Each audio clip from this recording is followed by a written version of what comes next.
Ndugu msikilizaji na mtazamaji wangu, ni wakati mwingine napenda kushirikisha neno la Mungu kwa njia ya hadithi ya Biblia ama kwa njia ya simulizi ya Biblia.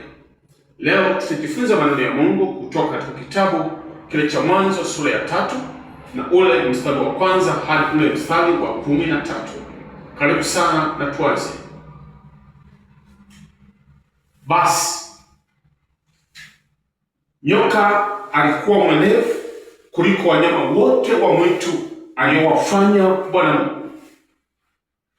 Akamwambia mwanamke, ati hivi ndivyo alivyosema Mungu, msile matunda ya miti yote ya bustani?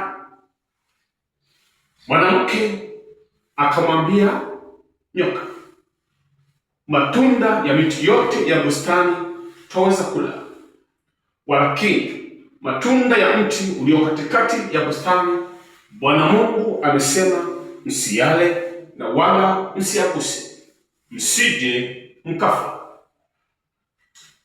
Nyoka akamwambia mwanamke, hakika hamtakufa, kwa maana Mungu anajua ya kuwa siku mtakapokula matunda ya mti huo mtafumbuliwa macho, nanyi mtakuwa kama Mungu, mkijua mema na mabaya.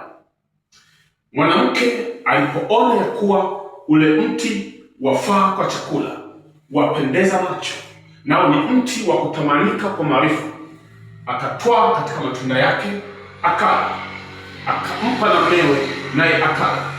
Wakafumbuliwa macho wote wawili, wakajijua kuwa wa uchi. Wakashona majani ya mtini, wakajifanyia nguo. Kisha wakasikia sauti ya Bwana Mungu akitembea bustanini wakati wa jua kupunga. Adamu na mkewe wakajificha kati ya miti ili Bwana Mungu asiwaone. Bwana Mungu akamwita Adamu akamwambia, uko wapi? Adamu akasema, nilisikia sauti yako bustanini, nikaogopa, kwa kuwa mimi ni uchi, nikajificha.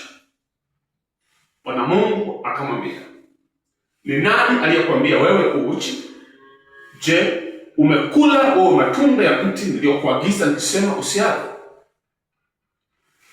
Adamu akasema, huyo mwanamke uliyenipa awe pamoja nami ndiye aliyenipa matunda ya mti huo nikala.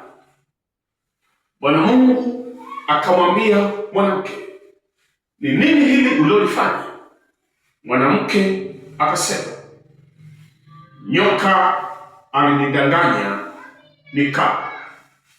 Ndugu mtazamaji na msikilizaji wangu, hadithi hii inakufundisha nini? Hadithi hii inakufundisha namna unavyoweza kukabiliana na namna ya ushawishi na namna ya nguvu ya yule mwovu.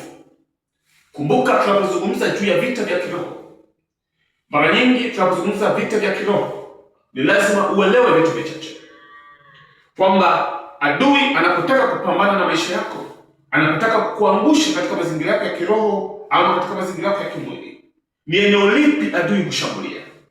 Adui siku zote hushambulia kitu kinachoitwa nafsi, kwa kuwa nafsi ndio yenye uwezo wa kufikiri, kupokea na kutoa taarifa.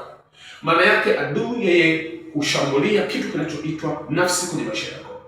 Kwa hiyo asilimia kubwa mara nyingi hupambana na akili, uwezo wa kufikiri kwako, huvamia ufahamu wako na kubadilisha mawazo yako, namna ya kufikiri. Ndio maana unaweza ukaona unabadili ghafla gia ya mipango yako uliyokuwa umeipanga awali, na ukajikuta umeanza kufanya mipango mingine bila kujua kwamba ni namna gani adui ameshambulia maisha yako. Ndugu mtazamaji, katika hadithi hii kuna vitu vingi vya kujifunza, lakini katika moja ambacho nimependa kushirikisha ni hicho, kwamba ni muhimu sisi kama wana wa Mungu tujue ni eneo gani hasa adui hupenda kulishambulia. Adui anapenda kushambulia hiyo nafsi yako, kwa kuwa nafsi yako ndio ina uwezo wa kufanya maamuzi. Mwili ni mtumwa wa nafsi zetu tu. Adui mara nyingi huwashambulia mwili, na unapoona mwili unapata madhara, maana yake ni matokeo dhahiri shari ya vita vya kiroho vilivyokwisha kupiganwa katika ulimwengu wa kiroho, kwa maana ya kwamba tayari shetani ameshavamia akili yako na uwezo wako wa kufikiri, na ndio maana anaweza kusababisha madhara katika mwili. Mwana wa Mungu, nikusina nikuombe sana katika nyakati zote na nyakati hizi za hatari tunazoishi, kuwa makini kuangalia na kutazama, chunguza kila neno unalosikia kutoka kwenye kinywa cha mtu, ili uweze kujiepusha na namna mbaya adui anaweza kukushawishi na ukajikuta unaanguka katika mtego wa adui na kujikuta unaangukia mahali pabaya na kushindwa kulifikia kusudi la moyo wako na kusudi la Kristo ambalo amekutia kwa ajili ya kulisi uzima wa milele. Ndugu mtazamaji, mimi napenda nikusihi na nikuombe sana, kila wakati unapoketi, kila wakati unapokuwa, jaribu kufikiri na kuwaza. Mawazo yanayoingia ndani ya moyo wako yafikirie kabla hujafanya maamuzi. Maneno yoyote unayasikia kutoka kwa mtu mwingine yafikirie kabla hujafanya maamuzi. Hii itakusaidia kuvipiga vita kwa uhodari na nguvu, ili uweze kuyashinda yote yanayopita katika ulimwengu. Kwa ajili ya hayo yote, Mungu akubariki sana mwana wa Mungu, na usikose kuendelea kufuatilia katika mafundisho yangu ya njia ya simulizi, ambayo inaweza kukusaidia na kujengea uwezo katika maisha yako. Lakini pia kwa jambo la mwisho kabisa, nataka nikushirikishe ni kwa namna gani unaweza kujifunza maneno ya Mungu yakakaa ndani yako ukasema bila kusoma Biblia. Njia inaweza kukusaidia, ni njia ndogo sana na fupi sana. Fanya mazoezi kama haya. Chukua Biblia yako, tafuta mahali angalau kuanzia mstari 5 hadi 20 na kuendelea. Isome mara 2, kisha funika Biblia yako, rudia yale maneno mara 2. Kisha funika Biblia yako tena. Funua Biblia yako, soma kwa mara 1, halafu rudia tena yale maneno. Itakusaidia kushika neno la Mungu. Usiogope kuhusu kukosea vipengele ama vitu vichache. Kwa mara ya kwanza, kwa mara ya pili, kwa mara ya tatu, unaweza ukahisi kama unafanya makosa. Lakini kadri unavyoendelea, utajikuta neno la Mungu limeendelea kukaa kwa wingi na kukufanya uwe mtu hodari na mwenye nguvu katika kujifunza na kulijua neno la Mungu. Bwana akubariki sana. Naitwa Amos, mwalimu wa neno la Mungu, na Bwana akubariki sana. Asante.